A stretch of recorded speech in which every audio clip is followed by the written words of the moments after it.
Bismillahirrahmanirrahim. Assalamu alaikum. How are you all?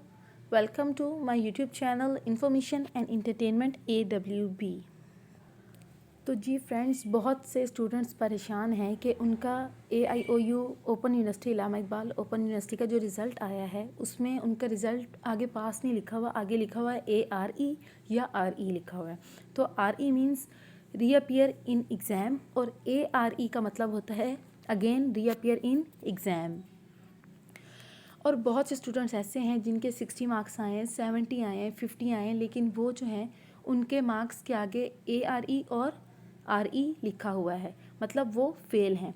तो इसका reason क्या है कि वो स्टूडेंट्स फ़ेल क्यों हैं आखिर, जिनके 70, 60 और 50 मार्क्स आए हैं इसके बावजूद भी वो स्टूडेंट्स फ़ेल क्यों हैं। तो मैं आपको आज इसका बताऊंगी कि रीज़न क्या है, वो स्टूडेंट्स क्यों फ़ेल हुए हैं। तो फ्रेंड्स, जैसे कि आप लोग जानते हैं हमारी असाइनमेंट होती है, हमारी वर्कशॉप होती है और हम लोगों के एग्ज़ाम होते हैं। 3 चीज़ें होती हैं। तो असाइनमेंट और जो एग्ज़ाम देते हैं उसके मार्क्स जो हैं वो कैलकुलेट होते हैं। इसका एक प्रोसेस होता है, एक फार्मूला होता है जिसके थ्रू हमारे मार्क्स कैलकुलेट होते हैं और 70% हमारे एग्ज़ाम के मार्क्स इंक्लूड होते हैं, मतलब 70% तक, और 30% हमारे असाइनमेंट के मार्क्स इंक्लूड होते हैं। उसके बाद फार्मूले के थ्रू किया जाता है इसको, और फिर अगर हमारी 80% तक आ रहे हैं मार्क्स तो फिर हम लोग उस सब्जेक्ट में पास हैं।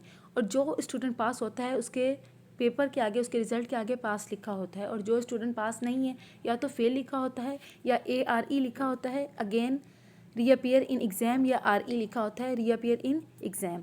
तो उसका जो मेन रीज़न मैंने आप लोगों को अभी बताया कि या तो आप लोगों के वर्कशॉप में नंबर सही नहीं आए होते या एग्ज़ाम में नहीं आए होते। वर्कशॉप तो ऑलमोस्ट लोगों की होती है कंप्लीट, एग्ज़ाम में आप लोगों के मार्क्स कम आए होते हैं। तो जब दोनों चीज़ों को कैलकुलेट किया जाता है तो आप लोगों के जो नंबर बनते हैं उस हिसाब से आप लोग एग्ज़ाम में फ़ेल होते हैं।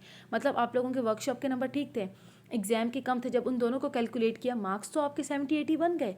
लेकिन प्रॉब्लम क्या है कि अगर सिर्फ आप लोग एग्ज़ाम के मार्क्स निकालेंगे फार्मूले के थ्रू तो आपके जो एग्ज़ाम के नंबर हैं वो क्या हो जाते हैं, वो बहुत कम होते हैं, जिस तरह 30-40 इस तरह करके। तो इसी वजह से आप लोगों के एग्ज़ाम जो है वो क्लियर नहीं होते।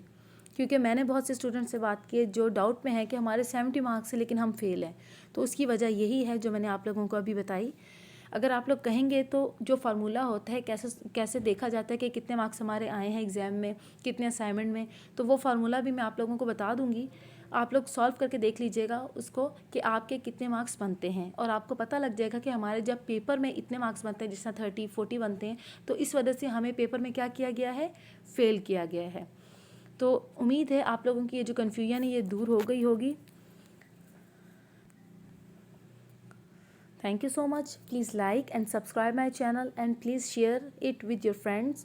और सब्सक्राइब करना मत भूलिएगा। और जिन फ्रेंड्स को मुश्किल का सामना करना पड़ रहा है कि उनके पेपर्स क्लियर क्यों नहीं हुए, तो प्लीज़ शेयर दिस वीडियो, उनके साथ आप लोग शेयर करें। अल्लाह हाफ़िज़।